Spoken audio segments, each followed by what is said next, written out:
I'm going to go ahead and do the preliminary business, welcoming absolutely everybody here.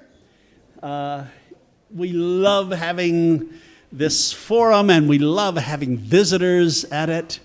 If you would like to be on our mailing list, our email blast list that goes out every Thursday, describing who our forum speaker is about to be, we would love to have your name. There's a table right outside the entrance to this building with red welcome bags there, and you can fill out a newcomer card, and we will eagerly put you on our mailing list. We also have in those bags and at that table, pledging cards if you would like to help underwrite this wonderful experiment we call All Saints Church. We would love to have your giving here. We also are a place that likes to turn our faith into action as a way of really rounding out and completing our weekly worship. So we have an action table on the lawn today. We're focusing on disadvantaged youth, particularly foster care youth and English learners in the Pasadena public school system, making sure that they get a fair share of the state money coming to us. We would love for you to get educated about that and to sign. Now, let me introduce our guest speaker. I'm going to lay down the institutional stuff and then speak personally. He is the film critic for the Los Angeles Times and NPR's Morning Edition, as well as the director of the Los Angeles Times Book Prizes. He's been a staff writer for the Washington Post, TV Guide, served as the LA Times book review editor, a graduate of the Swarthmore and Columbia's Graduate School of Journalism. He's the co-author of Call Me Anna, the autobiography of Patty Duke.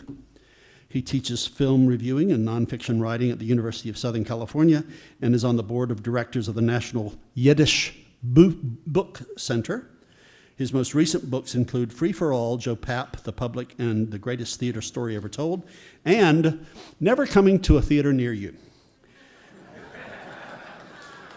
He lives in Los Angeles with his wonderful wife and my friend Patty. Where's Patty? Thank you for being here. Yay, Patty. Always great to have you. Now the personal stuff. Ken Turan is a great friend of All Saints Church and of me, and we wind up a lot of times in the same kind of social justice environments, raising money for them and promoting them. And that is because his heart is a heart for justice and ethics. And that comes out in his reviews. But I'm so thrilled about this book because he refers to it, or some of us have been referring to it now, as a kind of a spiritual autobiography in his choosing 54 of his favorite films, and why they speak to him and why they speak to the culture and how transformative they can be in our lives. I always feel that I'm in the presence of a son of the prophets of the 8th century BC. Not that he's that old by any means, but that commitment to justice and inclusion and nonviolence runs through the heart of our wonderful speaker. Will you warmly welcome to this podium our friend Ken Turan.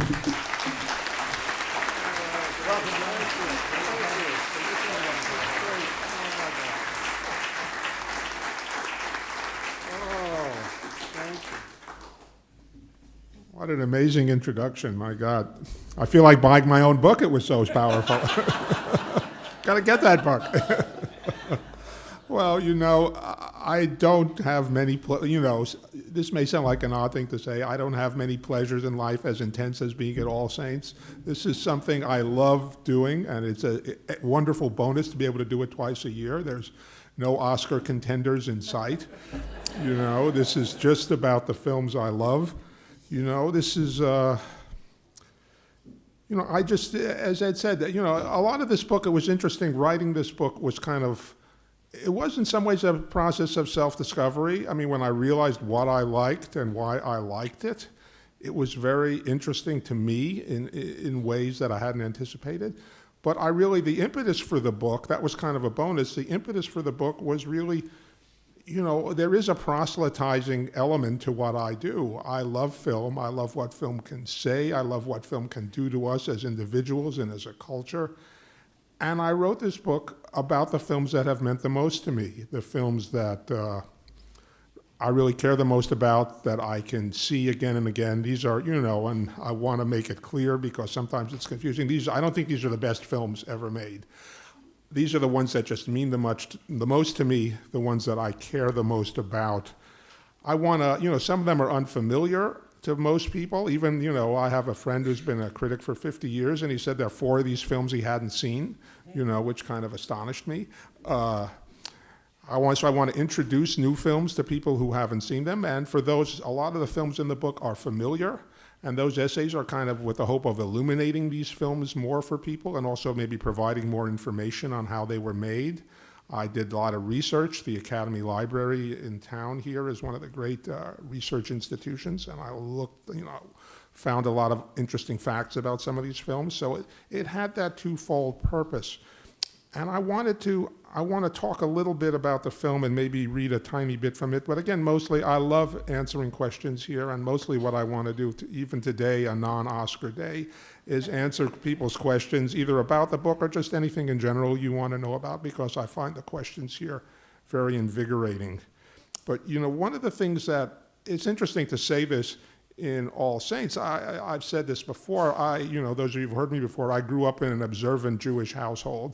My father was kind of, the only person of his family to survive the Holocaust, and he was kind of viewed the Catholic religion, all aspects of it, with suspicion. So I didn't know anything about Christianity as a kid, and I went to college. When I went to Swarthmore, I took a course in the New Testament. I said, well, here's a chance to find out.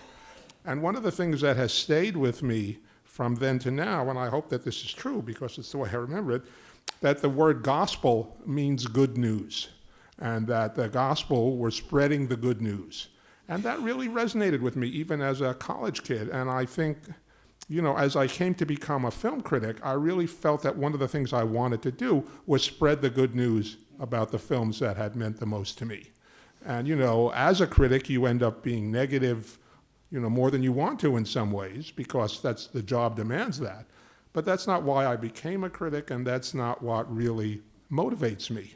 What motivates me is the chance to spread the good word about the films I love. Someone just stopped me as I was walking down here and said they had just seen Short Term 12, which is one of the films that I had spoken about here, and how much they had really enjoyed it. And that's what keeps me going, is the sense that you make a difference in people's lives when you point them towards films that mean something to them.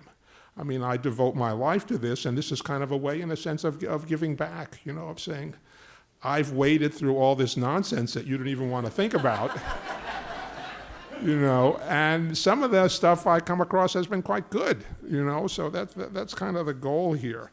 Let's see. I just want to read a couple of small things. This is something from the introduction, where I say this is kind of a little bit of self-discovery. I am a romantic. If pressed for my top films, I invariably pick Children of Paradise, which is a wonderful French film. I believe moral choices can be as exciting as the ones in thrillers. But more than that, I am, for better or worse, a classicist.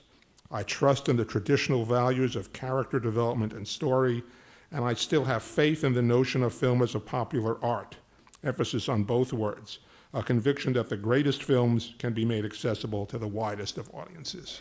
I really do believe that, and that's why I love film, and that's what keeps me going, and that's what motivated the book. I think if I had just a tiny part of the real problem, I tell people it was harder to get this list down to 54 than it was to write the book. Writing the book was easier, but I love film so much, and I've seen so many films. Getting it down to a really core number, I wanted it a manageable number. I wanted a number that if people wanted to see them all, they could do it. I didn't want to do 10,000 films to see before you die. That just didn't interest me. So I got it down to 54, but I cheated in a couple of ways. I shouldn't say this in... Sorry. But I put at the end of each film, there is something what to watch next. If you like that particular film, I listed another film that's similar that I really like, or allied. I have a second 54 at the back. And, because again, the goal is to get people to see films they enjoy. That's the whole idea of the book. And then I have a little essay called The 55th Film. So I want to read just a tiny bit from that, and then I'll start the dialogue and answering the questions.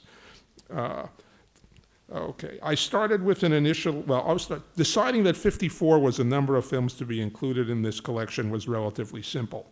Deciding exactly which films would be chosen was harder than I anticipated, especially as I got closer to the end. Much harder. Rather than come up with an ironclad list of 54 before I started to write, I decided to choose the films as I wrote about them, one at a time. I selected these in no particular order. When I was ready to write an essay, I'd look at my list, decide which title spoke to me most strongly, which film I felt like seeing at that moment in time, watch it again, and begin writing. What this system did, though I didn't realize it when I began, was give my inventory of choices a fluid, quicksilver quality, making it, in my eyes, into an ever-changing, almost living thing. While some films were always going to be there, others gained or lost status and momentum as my mood changed and the list grew in size and shape. The closer I got to finishing, the more difficult, even excruciating, choosing the final films became, because at this late stage, picking one film inevitably meant another title would be left by the wayside. By the end, I felt each of the contending films calling out to me, pleading with metaphorical tears in its eyes. Pick me, choose me, take me with you. Remember how much I've meant to you. Don't leave me behind in the darkness. Right up to the last minute, I was remembering and agonizing over new titles. Where was Downhill Racer, Mystic River, The Man Who Would Be King, that I had not found room for. When Peter O'Toole died, I kicked myself for leaving Lawrence of Arabia out of the top 54. It was, as I say, a difficult decision. Okay, maybe I'll stop there. But I say this was a wonderful film to write and a difficult film to write, and a difficult book. Books and films get confused in my mind. So I'm happy it's over, and I'm happy here to share it with everyone. And again, as usual, I look forward to your questions. Thank you.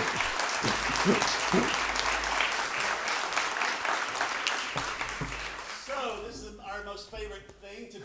Peter has his hand up. If somebody could get a mic to him. We need a mic to you, Peter, because we're streaming. I'll speak up. No, it won't carry on the streaming, brother. Trust me. So we've got a mic coming to you, and Mike, please raise your hand over here. We'll get a mic to you, and here we go. Thanks, Ken, for coming. So I read Sleepless in Los Angeles about the future of filmmaking, and I'm curious your take on the studio film, the American studio film, and where it's going in light of that book. Well, I haven't read that book, but I sighed a big sigh when you asked that question because, it's a very sad thing, what's happening with the Hollywood film, the studio film. I think by and large, it is the film as we've known it, as we've grown up with it, as we've loved it as adults, is kind of going away. The studios, for a variety of reasons, it's especially noticeable in the summer, but it's really noticeable all year round. They're geared towards, comic book films, sequels, films based on toys. They want a film that can play around the world. They're not interested in thoughtful dramas so much. I mean, a few come out during the Oscar season, but by and large, they are not. It's not what they're doing. Film like Lawrence of Arabia, a big budget, intelligent film. These things are very, very rare, increasingly rare, and I think will become increasingly rarer. One of the interesting films I saw at Cannes was a really interesting drama called Foxcatcher. You may have read a little bit about it. It's based on a real story, and It stars, it's got real stars in it. It's got Channing Tatum, Mark Ruffalo. It's got Steve Carell in a unrecognizable in a straight dramatic role. And this film started out with Sony, which is one of the majors, and this, as I understand, it is now with their auxiliary Sony Classics, because it just got to be too adult and difficult a film for Sony to feel they can handle.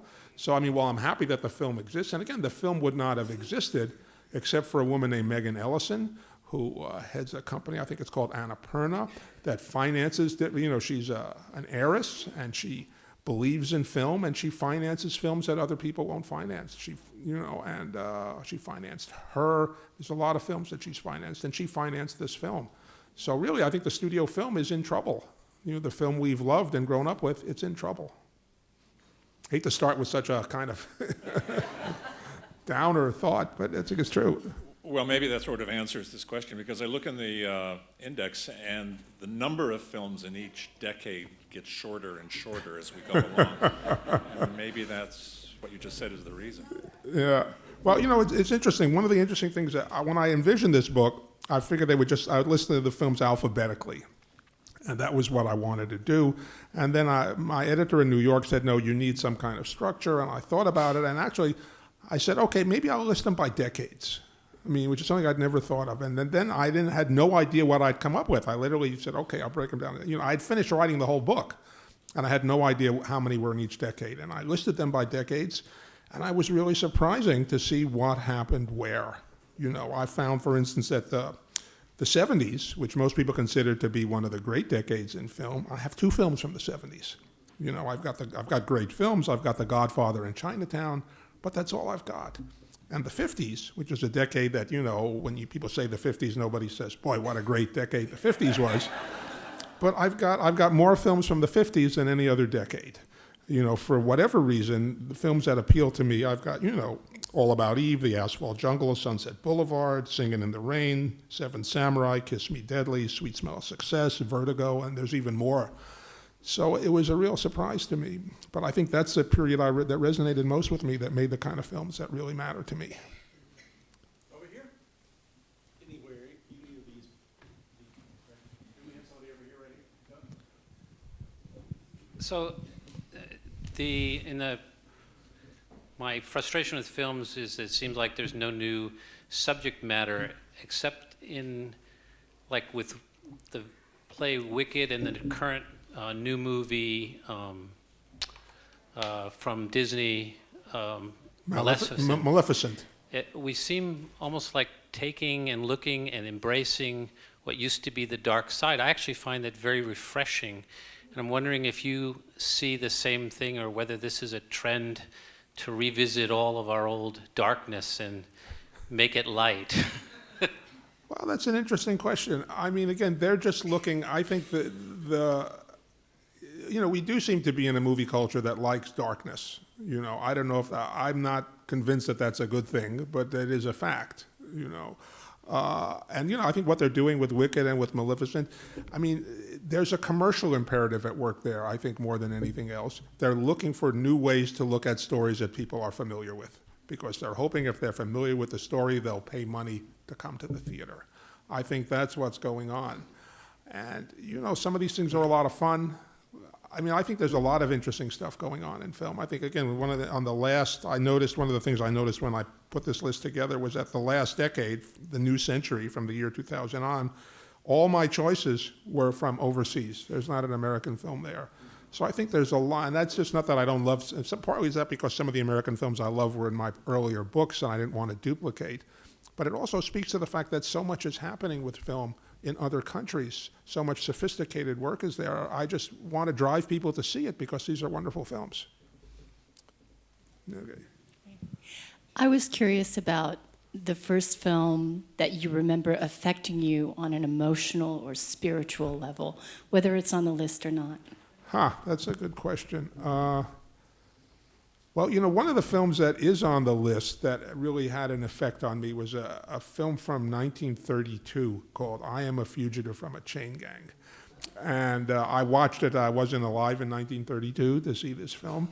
When I was a kid, I grew up in New York. There was a program called $1 Million Movie, on, if you're from the New York area, you know this program. They played old films on TV, and my parents, again, it wasn't a day where you needed parental controls. If there was something on TV, my parents felt comfortable with me watching it, so they let me watch anything that was on. And this is, I don't know if anyone familiar with this film, I Am a Fugitive from a Chain Gang. It's what's called a pre-code film. It's made in the early days of sound in Hollywood before the production code was put into effect. And it meant that films they didn't have to have happy endings. And this film, I won't tell you what it is for the people who haven't seen it, but this film has a really despairing ending. It has a famously despairing ending. And I saw it as a kid, in New York, and I'd never seen anything but happy endings. And I can still remember the feeling. I was in shock when I saw this film. And when it ended, I said, how can it end this way? It can't be legal. There's got to be some mistake.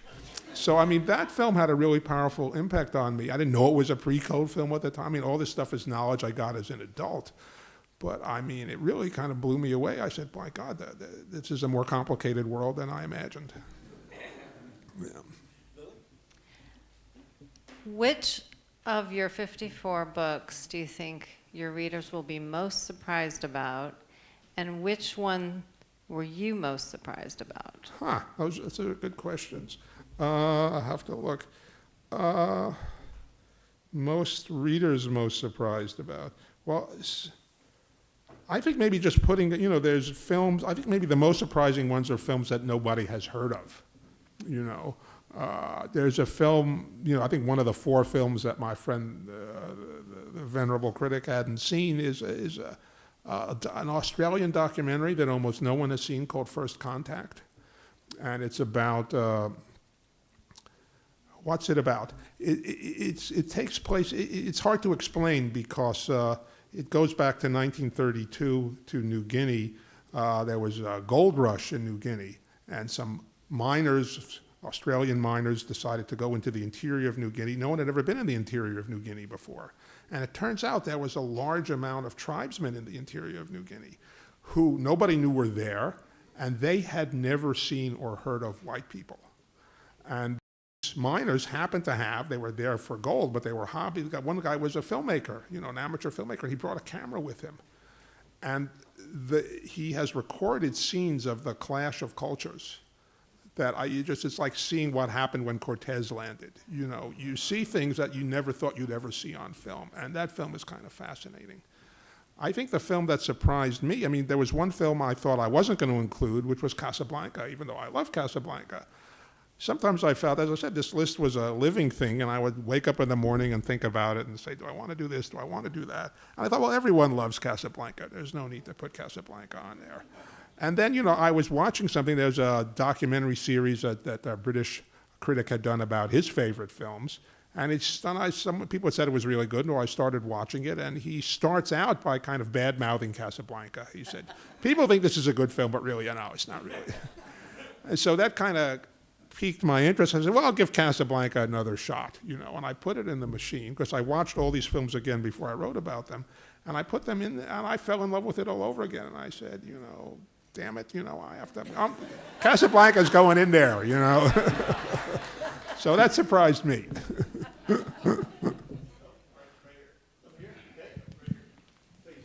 Hi. I'm a school teacher. I teach 7th and 8th right now. And so I'm an art teacher. And so I was going away, so I needed to show a film, and I wanted the kids to see a film. And I've noticed that what my students do at that age is they don't give a darn about film. They only care about video games.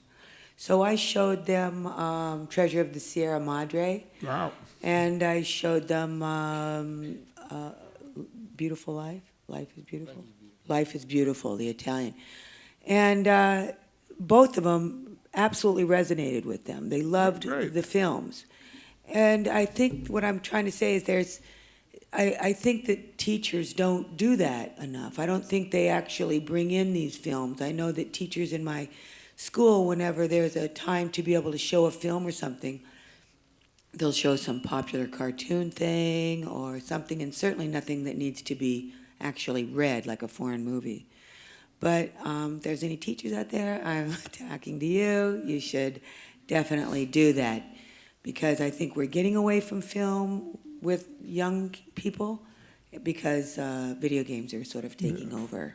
No, I think, you really, you make a good point. I think we give up on kids too easily. I mean, I really believe in the power of the films that are really good, and I believe you just have to sit people down and show it to them, and everyone's not going to love it, but a lot of people it will resonate with. I don't believe this is something that not going to reach anybody anymore. I don't believe that at all, and I'm glad you did that, and I think your students are the better for it, seriously. I teach at Pasadena City College, and I've used films Okay. in all my classes. Oh, there you are. Yes. In all my looking classes around. for whatever material. And the most successful I've had were classes in intercultural communication. And a lot of the films I use, they're very, very good for what I want to do. Like, for example, the film you do not like, Crash. And I agree, it doesn't belong in this list. But why is it that the films that I can use in my linguistics class, intercultural communication class, in my literature classes, none of them are in your book here. And And I'm saying that there may be a different point of view why I use a film in a class is to get at a certain point. So that may be why. These are personal choices, I mean, one of the things, once I started talking about this book with friends of mine, what surprised me, what happened is that uniformly, if films people liked weren't in my book, people got mad at me. My friends would get mad at me. No, I know. My wife got a little peeved at me because one film wasn't there. I mean, this is inevitable. I mean, again, this speaks to the fact that film is so powerful. Film speaks so deeply to us. I want to just read something. This is not by me. This is a quote from Ingmar Bergman that I liked so much that I put it at the start of the book. No form of art goes beyond ordinary consciousness as film does, straight to our emotions, deep into the twilight room of the soul. And I really love that quote. And I think film does do that. And so when we, for whatever reason, we care about a film, we find a film useful, we love a film, if other people don't respond, it's troublesome. I mean, it troubles me when if a film I love, a friend of mine says, you like that film? I hated it, So, but that is just the nature of the way it is, Yeah.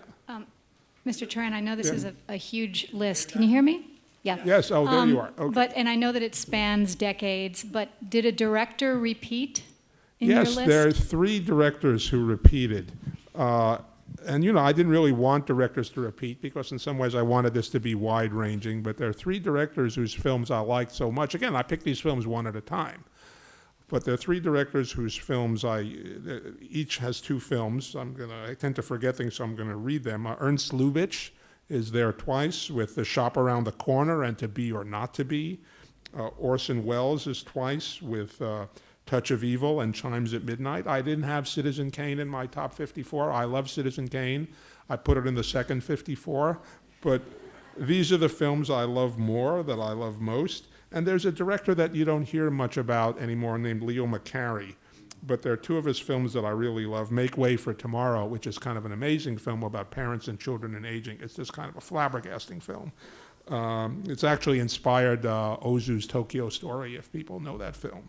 And he also did a film called Love Affair, which was the inspiration for his later An Affair to Remember, and I think it's Sleepless in Seattle as well. So it all started with Love Affair. So those are the directors who repeated, and it's not because I wanted them to repeat. When I made the list, those films were there. Where are we? Yes, please. Okay, so we keep using the term film, which almost doesn't exist anymore. And I have to say that we keep using the term film, which almost doesn't exist anymore as film. And I see from people talking that going digital has made them more accessible. But what do you think we've lost by it not being film? Yeah, I mean, this is something that has happened, as often happens in these things. The studios and the film world talked about the conversion to digital for years and years and years, and it didn't happen, and it just was dragging its feet. And then the studios, as everyone knew was inevitable, agreed to help movie theaters pay for the digital conversion. And that made it happen almost overnight. There's almost no film being shown in commercial theaters anymore. It's almost all digital, which is kind of astonishing. Many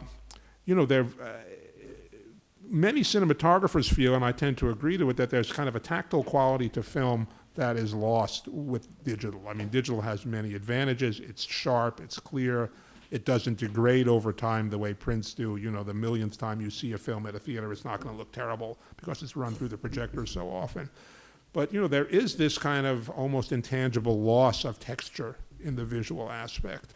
But I mean, to its credit, the people who, you know, the digital technicians are working to close that gap. And over the years, it's getting harder and harder to tell. I used to be able to tell what was digitally projected and what wasn't. And it's gotten harder. And it's possible that with time they will, you know, that gap will close. But, you know, a lot of the old films, I mean, unfortunately, you know, museums and archives still have projectors and they still show the old films on film. And, you know, but I mean, this is just something we have to live with. You know, I don't think it's ideal, but it's a fact. Because this list apparently is a list of movies that were all meaningful to you, I'm curious if in every case you felt you could really relate to the characters and that was a big part of what moved you, or might there be a film where you didn't necessarily relate to the characters but you learned something or you were moved to think about things in a different way? Yeah, I mean, it's a good question. They're all films where I connected to the characters. It didn't mean I liked them. I mean, I think I mostly liked them, but I've made that emotional connection to their story, to what they were going through. Sometimes there's no one in a film that I mean, there's a film I have here called Kiss Me Deadly, which is a film noir, kind of based on a Mickey Spillane book, loosely based, but it goes way past anything Mickey Spillane ever dreamed of. But, you know, there's not a lot of people that you really care about in that classic sense in this film, but there are other things about this film that drew me in. But by and large, it is what you say. You really want to connect to the people. The ones that are my favorite films, like Children of Paradise, that's really, really the case. And that's a great film because there's a ton, you know, there's like a dozen characters you connect to strongly there. I have a general question. You mentioned the studio film from Hollywood not being so much anymore. Let's go to another similar place, Bollywood. Is anything coming out of India that's going to appeal to American audiences, or what are they doing there now? Well, that's an interesting question. They're doing a variety of things. I mean, and I think that is probably the biggest film industry outside of Hollywood. But a lot of their films tend to just stay are made for Indian audiences. They stay in India, or if they play in other countries, they play to the Indian diaspora is what they mainly play for. But again, one of the things that's happening in India is that there are people making, you know, this is again, that's their version of Hollywood. But there are people, as in the United States, who want to make more independent films, who want to make films that will more naturally appeal to an international audience. There's a small Indian film, I assume some people here have seen it, called The Lunchbox, you know, which people really like. And, you know, this is a film that has had international appeal, and it's been a huge word-of-mouth hit in this country, I mean, to an extent that surprised everyone that associated with the film. But again, it's interesting, that film, that film kind of, it caused kind of a fuss in India. The director had been to Sundance, and the film has a little bit of a Western aspect to it. And it was not nominated. Each country nominates its own film in terms of the Academy Awards. And India did not nominate The Lunchbox. You know, people suspect because they felt it wasn't, quote, Indian enough. And the director was interviewed about this in the New York Times, and he had just a spectacular quote. He said, "Sometimes there's a fine line between patriotism and stupidity."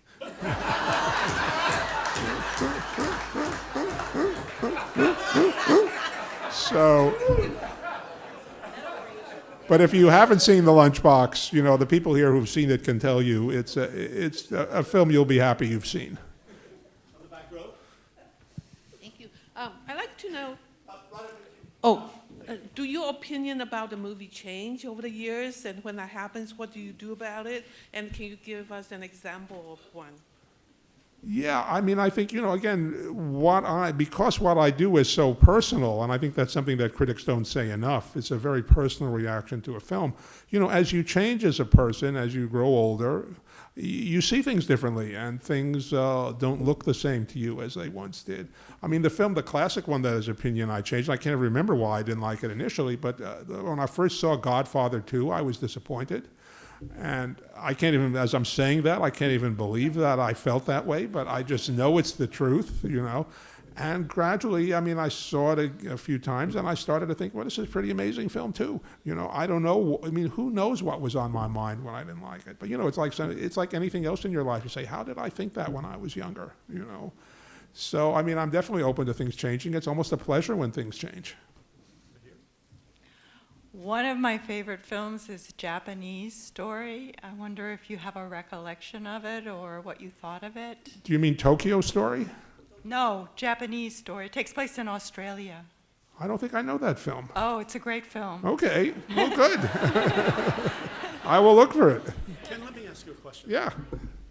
So I have another friend who is crazy about film, and he makes 2 points, and I'd like to make them and get your reflections. One is that films help us determine what our narrative is about ourselves. And the movies to which we gravitate are somehow reinforcing a good narrative or are transforming the narrative that we tell ourselves about ourselves. Then he has a particular interest in violence. And he has a critique that he runs about movies that tell the story of violence, that perpetuate it or reduce the quotient of violence in our life. And I'd love for you to just kind of talk about that. Well, those are both really interesting, seriously, very interesting thoughts. Yeah, I think we do. I mean, I think one of the things we do look to movies too is to help us to explain our lives, to help us understand our lives, and maybe we see some character who's going through something that's similar to what we're going through, and it helps us think about it and understand it. I think movies have classically done that. I mean, I think that's why teenagers go to movies. It just helps us put our lives into some kind of perspective. I think that question about violence is really a fascinating one. I mean, I worry a lot that there's too much violence in films. There's more of it than I can really handle. One of the things that's changed for me as I've done this for more and more time is that I'm less and less want to see violence on screen. I mean, it's not that I can't see it, but I just don't want to see it that much. But there are films that I think do have violence that I think intentionally make you, think twice about it and kind of pull back from it. I mean, one of the ones that's in the book, and I know this was on his mind when he made it, is Unforgiven, the Clint Eastwood film, which is a violent film. And in fact, I found out when I was researching it that Gene Hackman, who ended up, I think, winning an Oscar, initially turned the film down because he thought it was too violent. He didn't want to do it. But I mean, it's a film that really makes us, it just shows the pain and the difficulty and how horrible violence is. I mean, even though he resorts to it, the brunt of the film is really this character just not wanting to do it and understanding how awful it is to take a single life. And so I think there are violent films that can make us, think twice about it. I wish there were more of them. Because we do have, as I said earlier, we do have this taste for darkness and violence, I think, at this moment in time in our popular culture. And, I just wish I felt better about that. I don't feel good about that. I'm not happy to see it. And, but what are you going to do? We just have to fight against it, I guess, is all we can do. So we're on this side? More questions? Yes, please. Yeah. Do you have a big religious film, one of the big blockbusters, or a really overtly religious film? And if not, why is it so hard to make one? I have, it's funny, I forgot about it. I should have mentioned it given where I'm speaking, but I totally forgot. I mean, my favorite religious film of all time is in this book. It's called The Gospel According to St. Matthew. It's a Pasolini film, and it's basically exactly what the title says. It is the gospel, it's a dramatization of the St. Matthew Gospel that was shot by Pasolini, of all people, who was a communist and kind of not a believer in the slightest. But there's something about the story that appealed to him, and he really makes Jesus into kind of a socially, you see the kind of almost a socially active side of him, and he shot it with mostly non-professional actors. And it's just an astonishing film. I don't know how many people here have seen it. Has anyone seen it? Great. You know, I think that's an amazing film. And if you haven't seen it, I think you know, if you will like it. It's really kind of really something. Mike, any other questions? Yes, you may ask. Is there anybody over here? Well, yeah, to Kathy right here. Craig, a little down before, in front of you. Right here. Down here. Yeah. Go ahead. Okay, you mentioned Casablanca, and I'd seen it a couple of times on TV and enjoyed it. And then last year saw it on Last Remaining Seats, they did it. And seeing it in a theater, beautiful black and white print, but mostly with other people. Yeah, yeah. It was a whole different movie. It was very funny, for one thing. Yeah, yeah. And the difference between watching a film on DVD or watching it in the theater is stark. Yeah. Well, there's no substitute for theatrical experience. I mean, there just isn't, you know, even though whatever everyone says about home viewing and things like that. Again, to see it in a big room, in a good print, you know, with people around you, you get immersed in the experience. It really pulls you in a way you're not pulled in at home. And it's just a shame that more people can't do it that way, you know. It's interesting, I went last night because I'm going to write a piece about it to one of these new iPic theaters. I think there's one here in Pasadena, these theaters that have the big comfortable chairs and charge an arm and a leg, you know. And, you know, it's just interesting. It just made me remember, actually, what it put me in mind of is that there was a time in the 20s when these kind of deluxe movie experience was everyone's prerogative. It was a mass experience. You know, the way they treat you in this theater is the way they used to treat everyone in the 1920s. And, you know, it's just gone away, and I hope we can get it back, but, you know, I'm not hopeful. You must have the most enviable library on the planet. How many films do you have, and do you have your own personal theater? I mean, do you ever get out of the house? Only to go to All Saints. No, I have a big screen at home. I don't have a theater. We bought a bigger screen than we thought we were buying, you know, so I have an enormous screen. We almost can't take it down. It's so big. I have a lot of DVDs, but not, it's small compared to the number of films I love. I mean, I've never, you know, a lot of it is stuff that, you know, I get sent for one reason or another. I don't buy all the films I love. There's no room for them, you know, but it's fun. I like, you know, some of the odder films I have, you know, that B pictures and old westerns and things like that. Those are fun to have. Yep. Yes. How about this is the last question?